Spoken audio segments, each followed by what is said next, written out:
The $500 fine arrived on a Tuesday morning, tucked into my mailbox like a viper waiting to strike, and I knew immediately that Patricia Zimmerman had finally found her perfect excuse to make my life miserable. I had moved into Meadowbrook Estates in Denver, Colorado, 6 months earlier, excited about finally owning my own place after years of apartment living. The townhouse was perfect, or so I thought. 2 bedrooms, a small garage, and a backyard just big enough for my dog. My name is Wesley York, and I am a software engineer who works from home most days. The neighborhood seemed quiet, orderly, and well-maintained.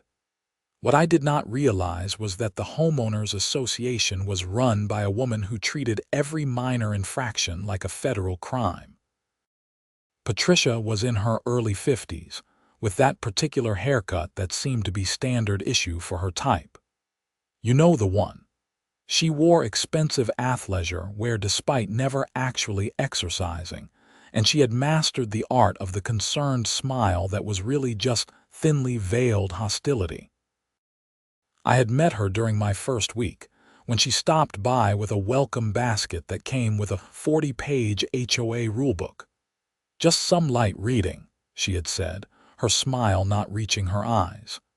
"We maintain very high standards here at Meadowbrook Estates. I am sure you will fit right in, as long as you follow all the guidelines."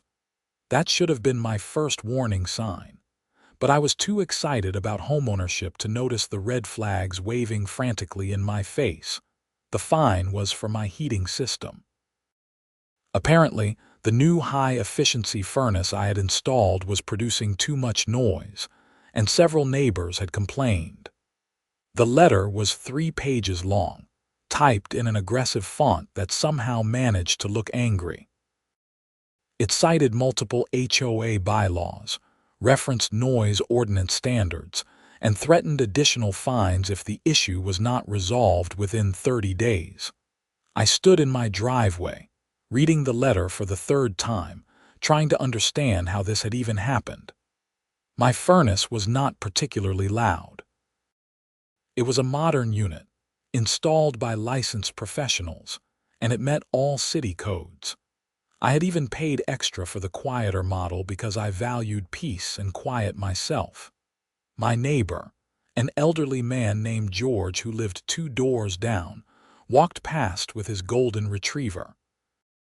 He saw my expression and shook his head. "Patricia got you too, huh?" he said, stopping at the edge of my driveway. "You know about this?" I asked, holding up the letter. "She has been on a warpath lately, got 3 other people on our street in the last 2 months. She fined the Hendersons for their mailbox being the wrong shade of black. The Chens got hit for having their trash cans visible from the street for more than 12 hours. And do not even get me started on what she did to poor Susan about her garden gnomes. This is insane." "My furnace is not even that loud," George shrugged. "Does not matter. Patricia has a sound meter and she goes around measuring everything. If she can find something, she will. My advice, just pay the fine and try to stay off her radar." But I was not about to pay $500 for a furnace that was not violating any actual laws. I decided to fight back. That was my second mistake. My first was moving into this neighborhood. I called an independent acoustics consultant the next day. His name was Marcus, and he had worked with the city on noise ordinance cases before. He arrived with professional equipment and spent 2 hours measuring sound levels from various points around my property. "Your furnace is well within acceptable limits," Marcus said, showing me the readings on his tablet. "The Denver Municipal Code allows for up to 55 decibels during daytime hours in residential areas. Your unit maxes out at 48 decibels, and that is when I am standing directly next to the exterior vent. From the property line, it is barely 40 decibels. That is quieter than normal conversation. So this fine is bogus, legally speaking, yes." but HOA rules can sometimes supersede city ordinances if they are more restrictive. I would need to see your HOA bylaws to give you a definitive answer. I spent that evening digging through the massive HOA rulebook Patricia had given me. Buried on page 37 in section 12, subsection 4, was the relevant clause. It stated that mechanical systems could not produce noise levels exceeding 45 decibels as measured from neighboring property lines during daytime hours, or 40 decibels during nighttime hours. My furnace was right at the borderline. Technically, Patricia might have a case if she had caught it during a particularly loud cycle, but the whole thing felt targeted. Why was she measuring my furnace in the first place? I had never had any conflicts with my neighbors. I kept my lawn trimmed, my paint was fresh, and I always brought my trash cans in on time. I decided to request a hearing with the HOA board. Every homeowner had that right according to the bylaws. I sent my formal request via certified mail and waited. The hearing was scheduled for 3 weeks later, to be held at the community center on a Thursday evening. I prepared my case carefully, printing out Marcus's report, photographs of my furnace installation, and a detailed comparison of HOA noise standards versus city ordinances.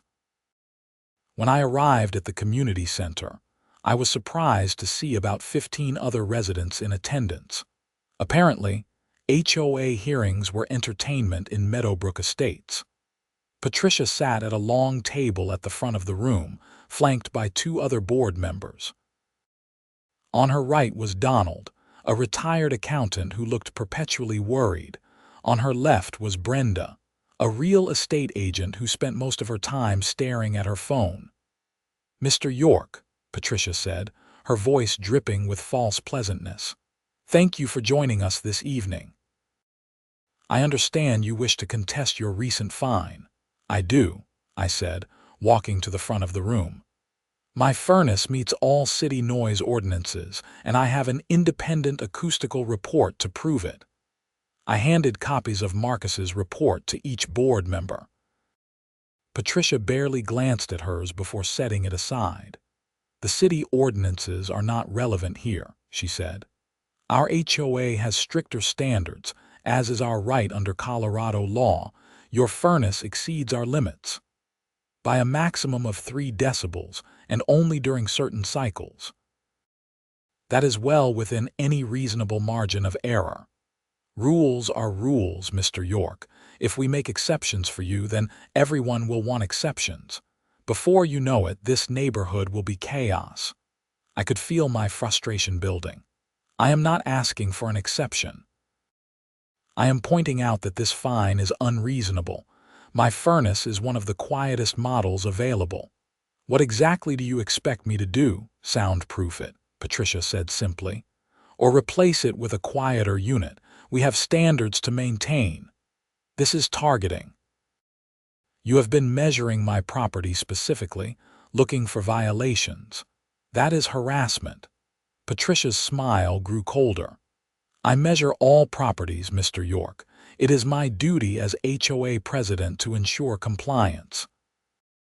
If you have a problem with our rules, perhaps Meadowbrook Estates is not the right fit for you."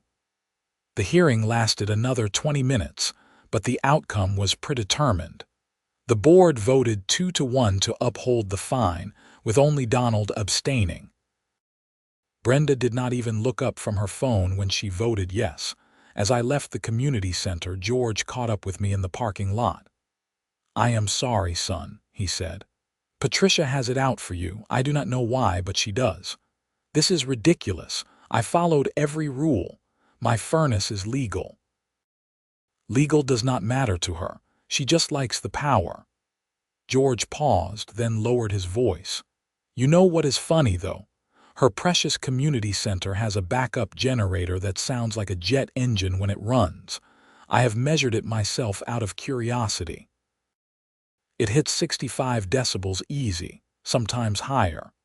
But somehow that is fine because it is HOA property. That was when the idea formed in my mind. If Patricia wanted to play games about noise levels, I would play along, but I would play to win. I paid the $500 fine the next day to avoid additional penalties. But I also started researching soundproofing techniques. If Patricia wanted my furnace quieter, I would make it whisper quiet. And then I would turn my attention to that generator. I found a company in Boulder that specialized in industrial soundproofing. They normally worked with manufacturing facilities and data centers, but they were intrigued by my residential project. The owner, a guy named Rick with a thick Boston accent, came out to assess my furnace. "You want this thing silent?" he asked, examining the exterior vent. "As close to silent as possible. Money is not really an object here," Rick grinned. "I like your style. Yeah, we can do this. We will build a custom acoustic enclosure around the exterior unit, use mass-loaded vinyl barriers, acoustic foam, and vibration-dampening mounts. We will redirect the exhaust through a baffled vent system. When we are done, you will barely know it is running. How quiet are we talking?" "We should be able to get it down to 30 decibels or less at the property line, maybe even lower." "Perfect. When can you start?" "Next week work for you?" The installation took 3 days. Rick and his team built what looked like a small decorative shed around my exterior furnace unit. It was painted to match my house and included ventilation panels that were invisible unless you knew what you were looking for. Inside the enclosure, every surface was covered with soundproofing material. The exhaust was rerouted through a series of baffles that dissipated the sound without restricting airflow. When they finished, I stood in my backyard with Marcus, the acoustics consultant, and had him take new measurements. "This is remarkable," Marcus said, checking his equipment twice. "I am getting readings of 28 decibels at the property line. That is quieter than a library, quieter than a whisper, actually." I felt a surge of satisfaction. "Can you document this officially?" "Absolutely. I will put together a full report." Now came the fun part. I had been doing some research on that community center generator George had mentioned. The generator was installed behind the building, about 20 feet from the nearest property line. It was supposed to be for emergency backup power, but I learned from talking to other residents that Patricia had it tested every single Monday morning at 9 a.m. like clockwork. The tests ran for 30 minutes, and the noise was substantial. I decided to document it. The following Monday, I drove to the community center at 8:45 a.m. with my phone and a borrowed sound level meter. I parked on the street near the back of the building, where the generator was located. At exactly 9 a.m., the generator roared to life. The noise was intense. My meter showed peaks of 68 decibels from where I stood on the public sidewalk, which was about 30 feet from the unit. I recorded video with audio, making sure to capture both the sound and the meter readings. I also filmed the generator itself, which had no soundproofing whatsoever. Over the next 3 weeks, I documented 6 separate generator tests. I also reached out to the families who lived in the houses immediately adjacent to the community center. There were 2 homes that bordered the property. The Johnsons lived on the north side, and the Patel family lived on the south side. Both families were more than happy to talk to me about the generator noise. Apparently, they had both complained to Patricia multiple times over the past year, but nothing had been done. "She told me the generator was necessary for safety," Mrs. Johnson said. She was a woman in her 40s with 3 young kids. "But they test it every week during my youngest son's nap time. It wakes him up every single time. I have asked them to change the schedule, but Patricia said the testing time is non-negotiable." Mr. Patel, a software engineer like myself, had even more detailed complaints. "I work night shifts, so I sleep during the day. Every Monday morning, I am jolted awake by that thing. I measured it myself once. It was 72 decibels from my bedroom window. That is louder than a vacuum cleaner running inside your house.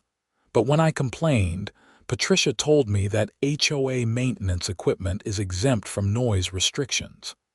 Is that actually in the bylaws? I asked. She said it was, but when I asked to see the specific section, she never got back to me.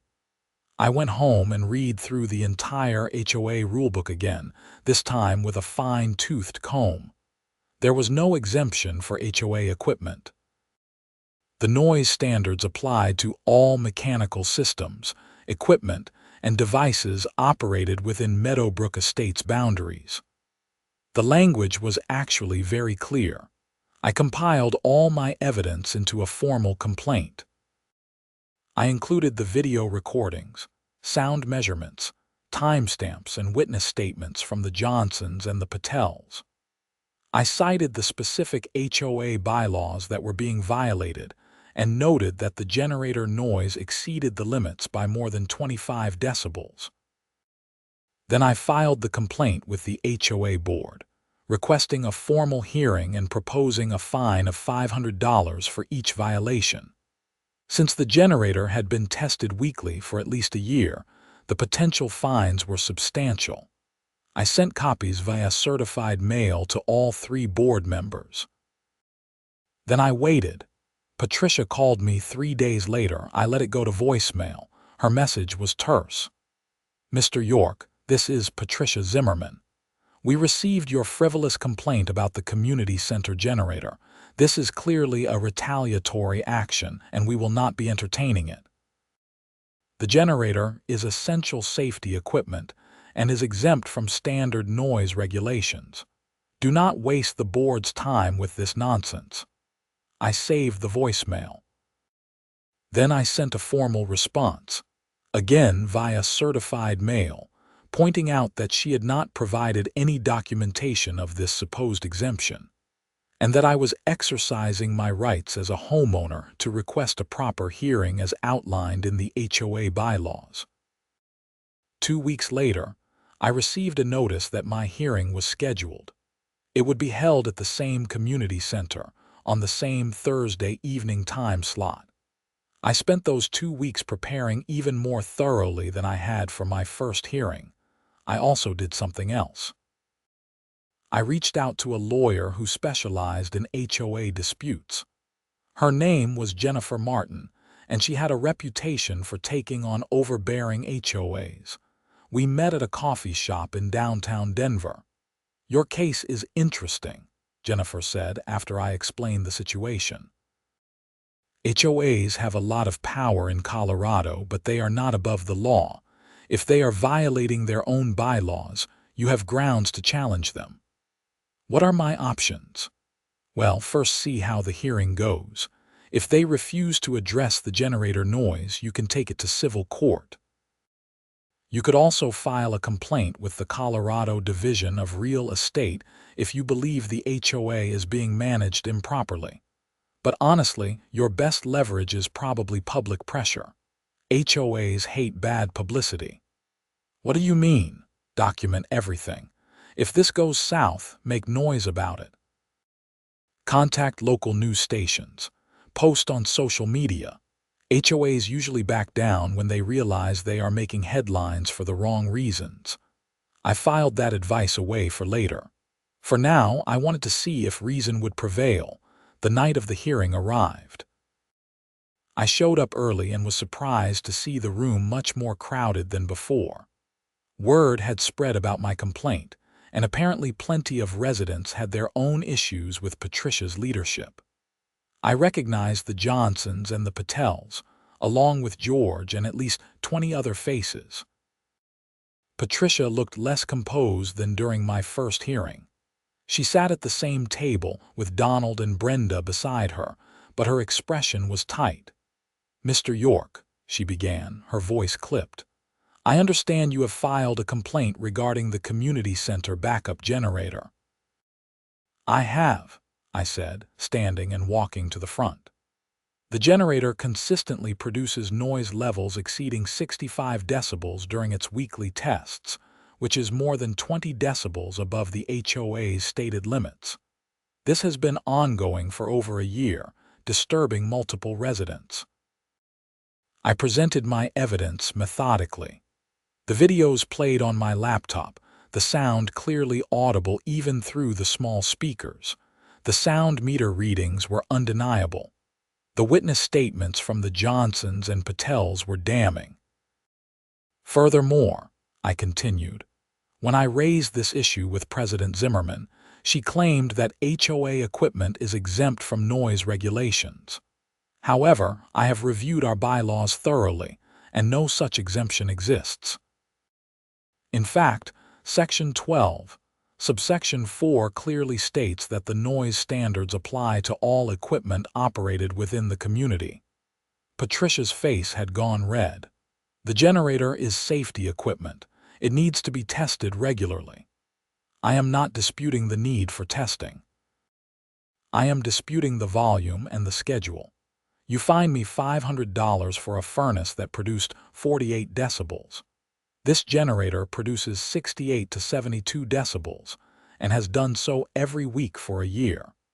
By the same standards you applied to me, that is 52 separate violations at $500 each. There was murmuring from the audience.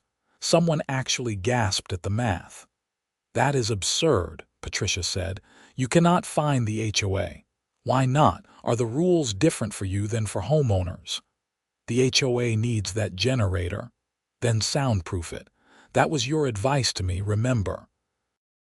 You told me to either soundproof my furnace or replace it. I did exactly that. My furnace now operates at 28 decibels. It is quieter than a whisper. I spent over $8,000 to comply with your standards. The least you can do is apply those same standards to HOA equipment. Donald, the retired accountant, cleared his throat. She has a point, Patricia. If we fine residents for noise violations, we should hold ourselves to the same standard. This is ridiculous, Patricia snapped. This hearing is over. The complaint is denied. On what grounds? I asked. You have not provided any legal basis for denying it. I do not need to explain myself to you. That was when Mrs. Johnson stood up from the audience. Actually, you do. We elected you to serve the community, not to bully people. My family has been complaining about that generator for months, and you have ignored us. Mr. Patel stood as well. The noise wakes me up every week. I have a medical condition that requires consistent sleep, and this is affecting my health. If you can fine people for minor violations, you can address major ones. More residents began standing. George got to his feet, as did a dozen others. The room felt electric with tension. Patricia's composure cracked completely. Sit down, all of you. I am the president of this HOA, and I will not be bullied by a mob. Then call a vote, I said calmly. The bylaws allow for board votes on complaint resolutions. Let Donald and Brenda weigh in. That is how this is supposed to work. Patricia looked like she wanted to argue further, but Donald was already nodding. Wesley is right. We need to vote on this formally. The vote was 2-1 in favor of acknowledging the violation. Brenda actually put her phone down long enough to vote yes, perhaps sensing which way the wind was blowing. Patricia voted no, but she was outvoted. However, when it came to determining the fine amount, things got messy. Donald suggested a warning for the first violation and a requirement to soundproof the generator within 60 days. If the soundproofing was not completed, then fines would start accruing. It was not everything I wanted, but it was progress. The motion passed with the same 2-1 vote. As the meeting adjourned, Patricia stormed out without speaking to anyone. I gathered my materials and was immediately surrounded by other residents who wanted to shake my hand and share their own HOA horror stories. You did good, George said, clapping me on the shoulder. Patricia needed someone to stand up to her. "This is not over," I said. "She is going to retaliate somehow." George nodded grimly. "Probably. Watch your back." He was right to warn me.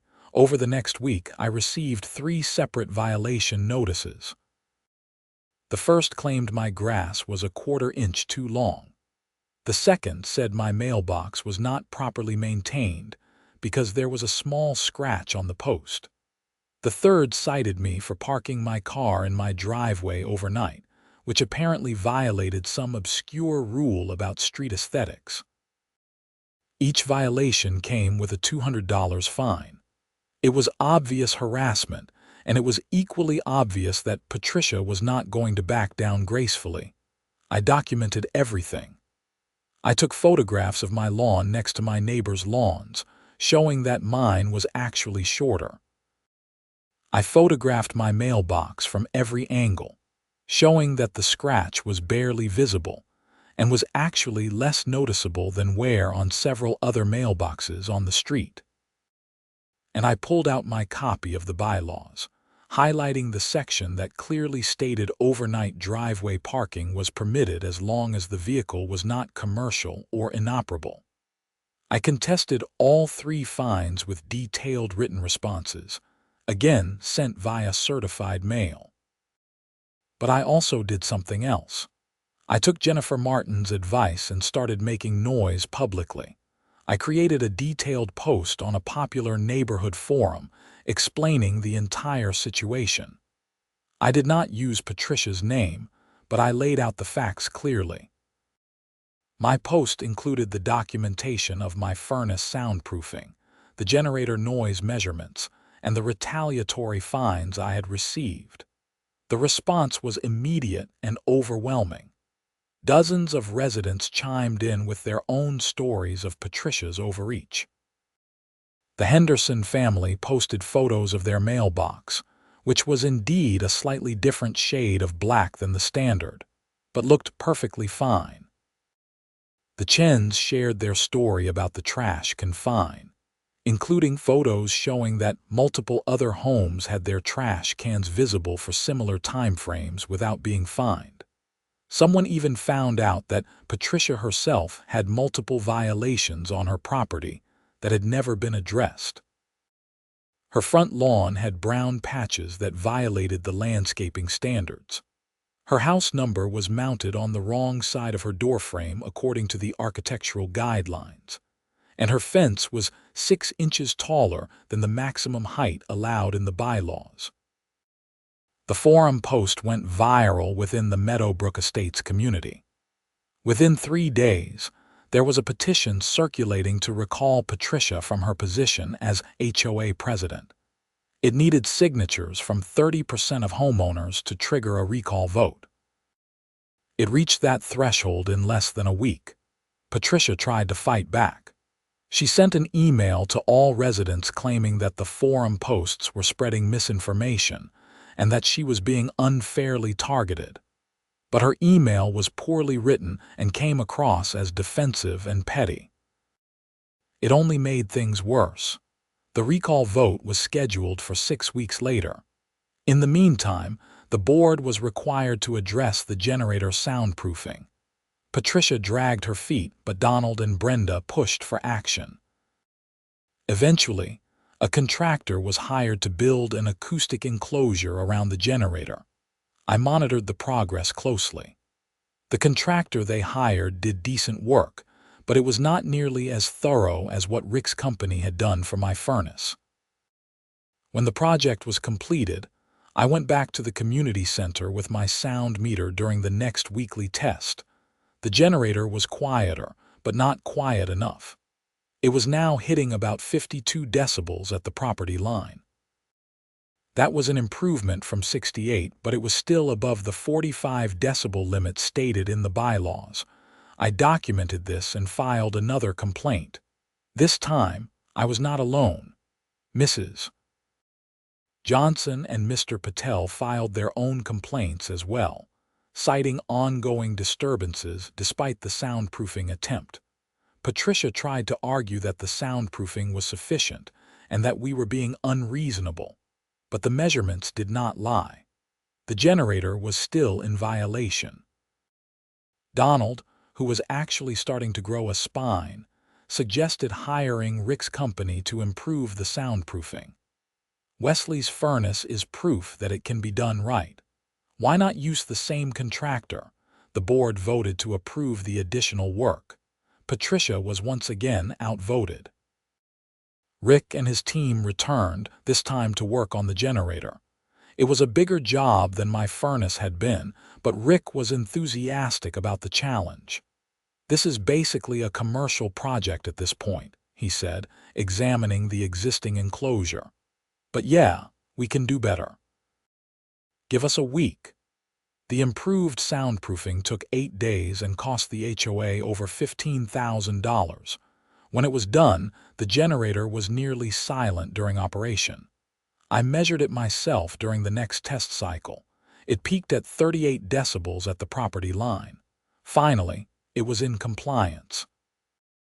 The recall vote happened on a rainy Tuesday evening in April. The turnout was massive. Over 80% of Meadowbrook Estates homeowners showed up to vote, which was apparently unprecedented. I cast my vote to recall Patricia and waited with everyone else for the results to be tallied. Donald handled the counting, with 3 volunteer residents serving as witnesses. The process took about an hour. When Donald finally stood up to announce the results, the room fell silent. The motion to recall Patricia Zimmerman as HOA president passes by a vote of 347 to 89. Effective immediately, Patricia is removed from her position. A special election for a new president will be held within 30 days. There was applause, though it was somewhat subdued. Nobody wanted to be cruel, but the relief in the room was palpable. Patricia stood up slowly, her face blank. She did not say anything. She simply gathered her things and walked out of the community center. I actually felt a little bad for her, despite everything. But then, I remembered the $500 fine that started this whole mess, the retaliatory violations, and the year of harassment that the Johnsons and Patels had endured. She had brought this on herself. The next few weeks were relatively quiet. Patricia resigned from the board entirely, and Brenda took over as interim president until the special election. The bogus fines against me were officially rescinded, and I received a written apology from the board. The 3 retaliatory fines were also refunded. I considered running for president myself, but decided against it. I had spent enough time dealing with HOA politics. Instead, I supported George's candidacy. He was well-liked, sensible, and had no interest in power tripping. George won the special election easily. His first act as president was to form a committee to review all outstanding fines and violations from Patricia's tenure. The committee found dozens of cases where fines had been applied inconsistently or unfairly. Many were rescinded or reduced. His second act was to revise the noise ordinance bylaws to make them more reasonable, and to include clear procedures for measuring and documenting violations. The new standards required multiple measurements taken at different times, with proper calibration and documentation. They also included a formal appeals process that involved independent review. I was asked to serve on the committee that drafted the new noise standards, given my experience. I accepted, figuring I might as well help prevent this situation from happening to someone else. Life in Meadowbrook Estates gradually returned to normal. My furnace continued running silently. The community center generator completed its weekly tests without disturbing anyone. I even got to know some of my neighbors better through the whole ordeal, which was an unexpected silver lining. About 3 months after Patricia's recall, I ran into her at a grocery store in Denver. We both froze when we saw each other in the produce section. For a moment, I thought she might just turn around and leave. Instead, she approached me. She looked different, less rigid somehow. She was wearing jeans and a simple t-shirt, not her usual armor of expensive athletic wear. "Wesley," she said quietly, "Patricia, I owe you an apology. I had not expected that." "Okay." I got carried away. The HOA presidency, it became everything to me. I thought I was maintaining standards, but really I was just being controlling. And when you challenged me, I took it personally. That was wrong. "Why did you target me in the first place? I never did anything to you," she sighed. "Honestly, you were new. I thought you would be easy to intimidate, that you would just pay the fine and fall in line like most people do. But you fought back, and that threatened my authority. So I doubled down instead of admitting I was wrong. I am sorry. It was not a perfect apology, but it seemed genuine. I appreciate you saying that. For what it is worth, what you did with your furnace was impressive. And you were right about the generator. We should have addressed that a long time ago." "Are you doing okay?" I asked, surprising myself with the question. "I am figuring things out. I am spending more time with my kids. I am trying to remember who I was before I became the HOA president. It is a work in progress." We talked for a few more minutes, mostly small talk. When we parted ways, I felt a sense of closure that I had not realized I needed. The story could have ended there, and in many ways it did. But there was one more twist that I did not see coming. About a month after my encounter with Patricia, I received a call from Jennifer Martin, the HOA attorney I had consulted. "Wesley, I wanted to give you a heads up about something. Do you remember how you filed that formal complaint about the generator noise?" "Of course." "Well, that complaint triggered an audit of the HOA's financial records. It is standard procedure when there are allegations of improper management. The auditors found some irregularities." "What kind of irregularities?" "The generator soundproofing project, both the initial one and the improved version. The HOA paid significantly more than the actual cost of the work. There are also irregularities with several other contractor payments over the past 2 years. It looks like someone was inflating invoices and pocketing the difference." My stomach dropped. "Patricia, we do not know yet. It could be her, or it could be someone else with access to the HOA accounts. The HOA board has reported it to the police, and there is going to be an investigation. I wanted you to be aware because you might be contacted for a statement." "How much money are we talking about?" "Potentially over $50,000 across multiple projects. It is serious." The police investigation took several months. During that time, I was indeed contacted for a statement. I told them everything I knew, which honestly was not much beyond the generator soundproofing situation. The investigation eventually revealed that Patricia had been working with a contractor friend of hers to defraud the HOA. The contractor would submit inflated invoices for various maintenance and improvement projects. Patricia would approve them without proper oversight, and they would split the excess money. The scheme had been running for almost 3 years, long before my arrival in Meadowbrook Estates. The generator soundproofing was just the latest example.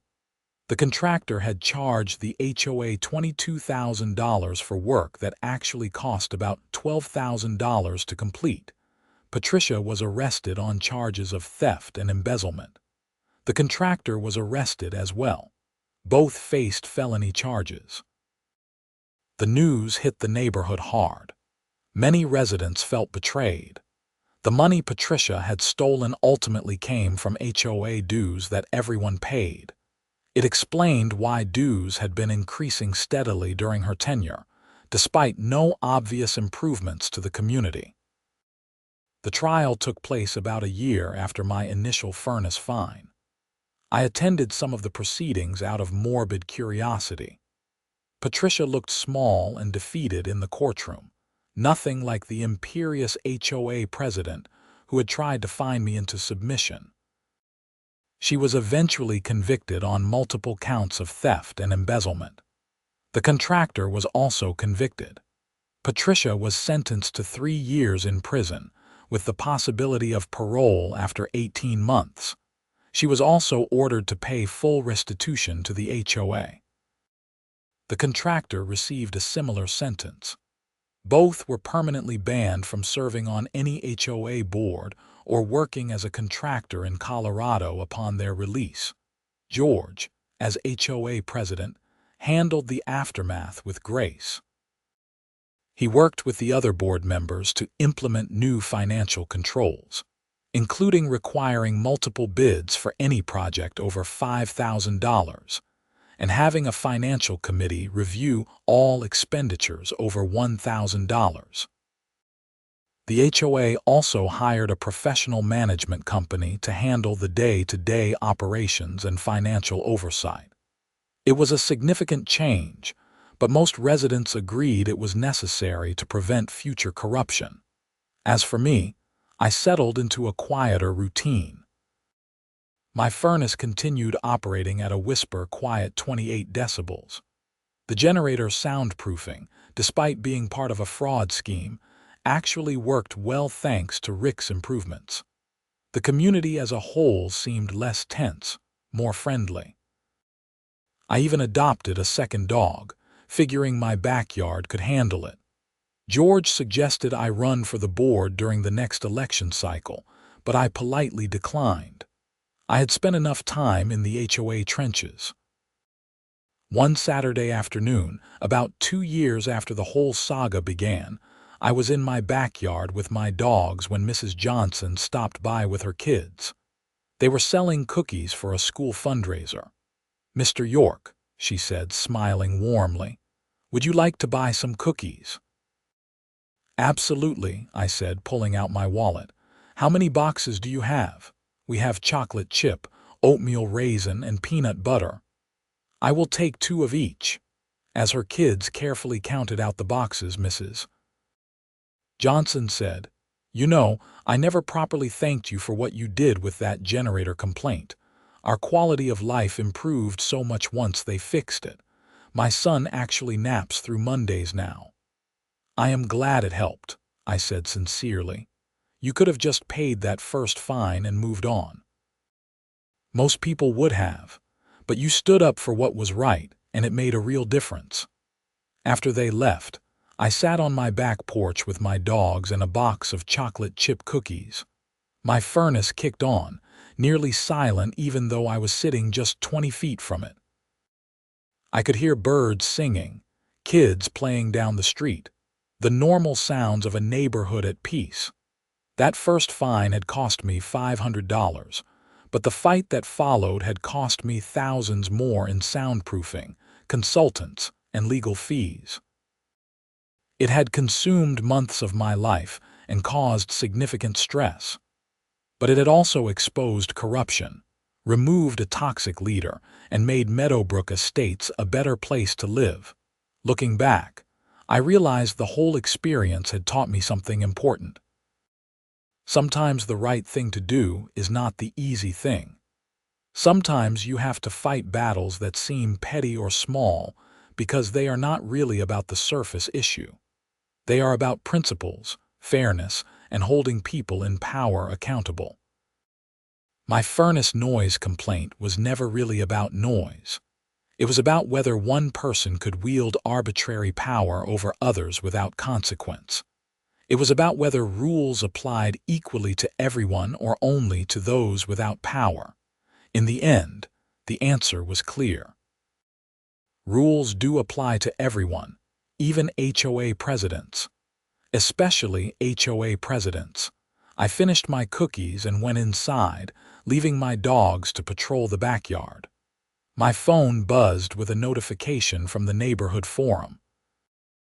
George had posted an update about the new playground equipment being installed at the community center, paid for with part of the restitution money recovered from Patricia and her contractor. The comments were overwhelmingly positive. People were excited about the improvement. Someone even made a joke about making sure the playground equipment did not exceed noise limits. I smiled and put my phone away. Meadowbrook Estates was not perfect, but it was home. And thanks to a ridiculous fight over furnace noise, it was a home with better leadership, stronger financial controls, and impressively soundproofed equipment.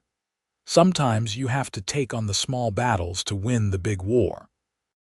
And sometimes, when an HOA fines you for your heating system noise, the best response is not to give up. It is to soundproof your system better than their generator, document everything, and be willing to see the fight through to the end.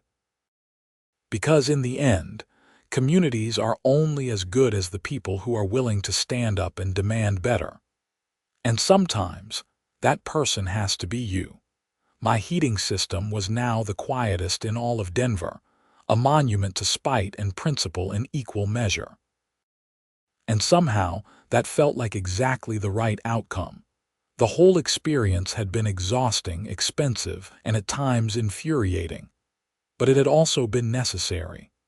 Patricia had been operating unchecked for too long, and someone needed to call her out.